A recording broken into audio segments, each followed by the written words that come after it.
So when you first meet Bob, he looks like a button-down lawyer, but I can assure you I've never laughed as hard as I have with Bob over 32 years of being a partner and a friend. When you first meet him, he's extremely serious, and you would think this fellow is not going to smile anytime soon.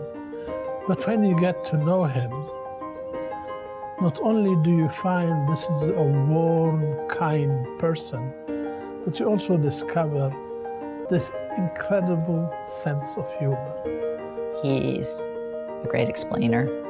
He has the patience to understand when he talks to someone where they are and to meet them there and work through whatever the issue is. I was a little afraid of him when I first met him. It was early in my career. I was a young landscape architect. Didn't really know what I was doing. Had never really encountered someone as whip smart as he was. But by the end of our work together, I just developed such an enormous reservoir of respect for him. So I'm Bob Burke.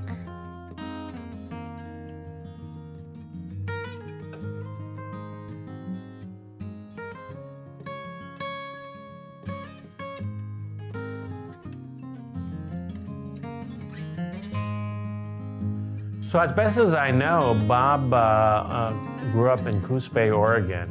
I think his father was a small businessman, and I think his mother was a teacher. Growing up in a small town does have a lasting impact. You know, they say you can take a boy out of the country, but you can't take the country out of the boy. I think he was the high school quarterback of the year in Oregon. Came to Stanford, was a football player actually, among other things, joined the fraternity. So I have very fond memories of my undergraduate years, more so than my law school years, which followed after that. So if you look at Bob's career, it's a number of 10-year segments, and it's because Bob gets impatient with things, and he's really great at starting up businesses. He likes businesses that change a lot, but when a business stabilizes, Bob slowly starts losing interest in it and moves on to do something else, which is entrepreneurial and exciting. Bob is a serial enthusiast. He loves to jump into things and learn everything about them. And, you know, he generates ideas constantly. And if you really look at his career, starting out as a poverty lawyer in Latin America right after law school, to being a lawyer in San Francisco with Morrison Foerster, to leaving Morrison Foerster for a shopping center development company as an in-house counsel, and then coming back to Morrison Foerster only to move to Washington and start their office in Washington, and then coming back and running the firm, but then joining what became AMB, and then running AMB as an advisory firm, and then a fund management firm, and then taking it public. Each one of these things are really a 7 to 10 year interval of time. Why Bob was so successful is people trusted him. Bob used to say, and the real estate business is full of people who are promoters and self-interested, and Bob used to say, we are real estate professionals, and our job is to put our clients' interests ahead of our own. So Doug and Hamid are fond of kidding me about the fact that I don't know anything about real estate, which is remarkably true in certain respects. And I've concluded that one thing I'm good at is selecting partners to do the kind of work that they do.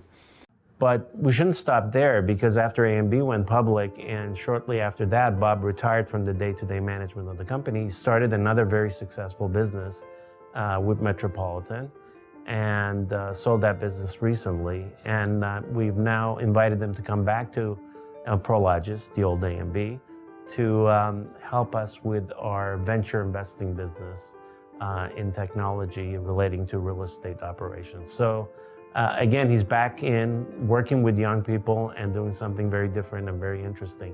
I have enjoyed being managed by Bob over time, and I've learned a lot about being a manager. One of the first things he said to me when I started working with him, and he says this to everybody at Metropolitan until you get it, he says, I don't want to hear what they told you. I want to hear what you think. And you hear that from Bob and you're like, me? You want to hear what I think?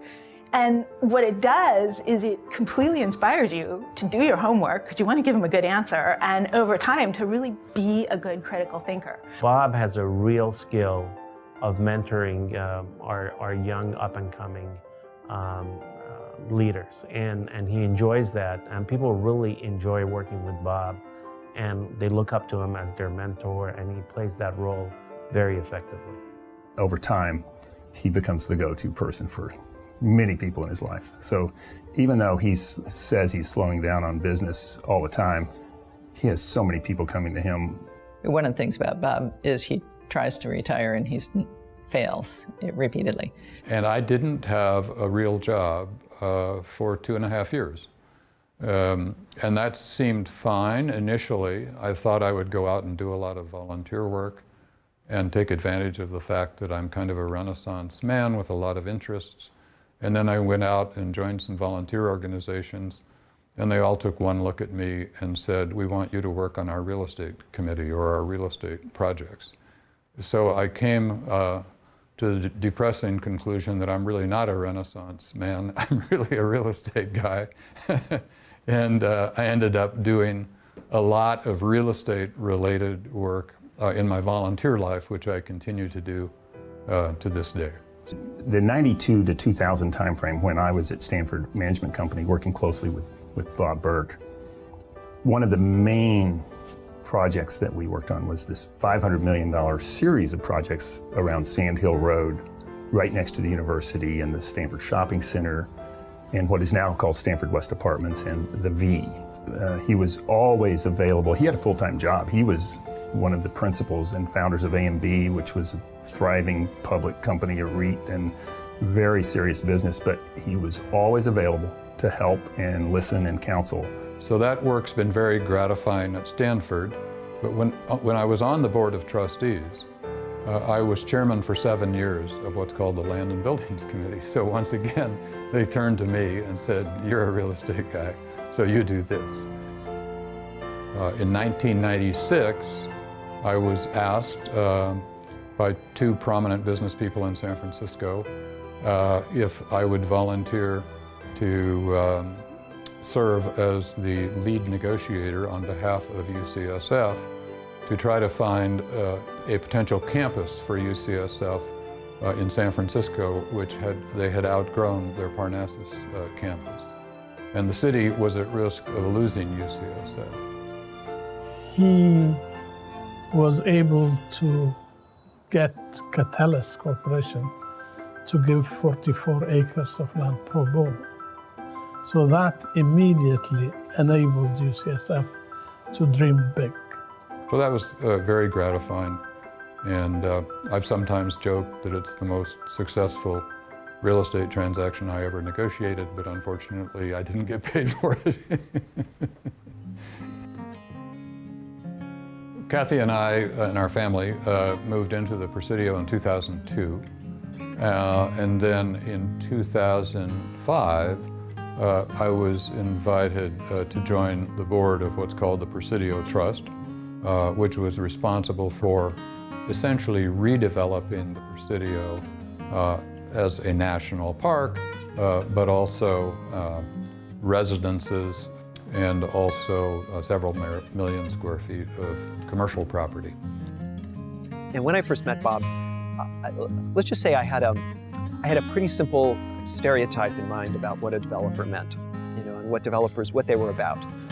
And I think for many of us who came to work here, we were really inspired by the national park values of the Presidio. And he really opened my eyes to the power of private sector approaches to transforming public assets and really shaped my thinking.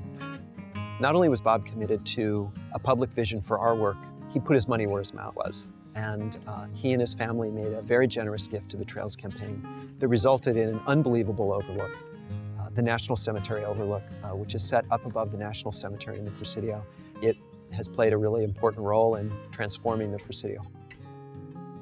You can have a career and work hard at it and do it well and be proud of it, but you can then take whatever benefits that bestows on you and find time in your life to also go out and do volunteer work. Today, and really for many years, I have segmented my life into three what I sort of think of as portfolios. I guess that's because I'm an investor at heart.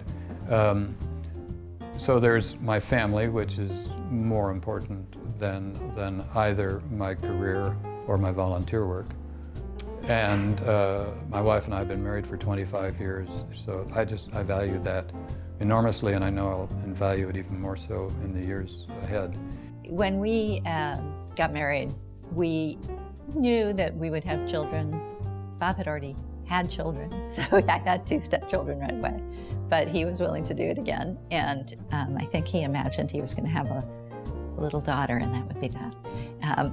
But in fact, I called him at my 3-month appointment in my first pregnancy, and we discovered that we were having twins. And they, of course, turned out to be two boys.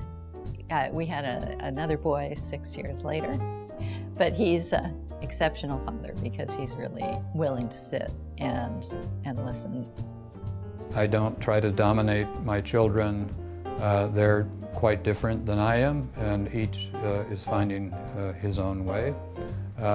So I assume they will not end up doing the things that I did, and that's just perfectly fine. And I try to explain to them how one navigates a career, and I can't explain it because hopefully I've made it clear that much of my career happened partly through planning and partly by accident or just good luck. I've had a lot of good luck. I've co-founded 3 companies, and in each case I've had partners who were as capable or more capable than me, and we worked together to accomplish the things we accomplished. And I would never try to do it any other way. I wouldn't trust myself to go out and do it single-handedly. And I think young people today ought to think long and hard about that. If they can find a friend with whom they're compatible and who has complementary skills, not the same skills as them, but complementary skills, that's the best way to put together a winning team.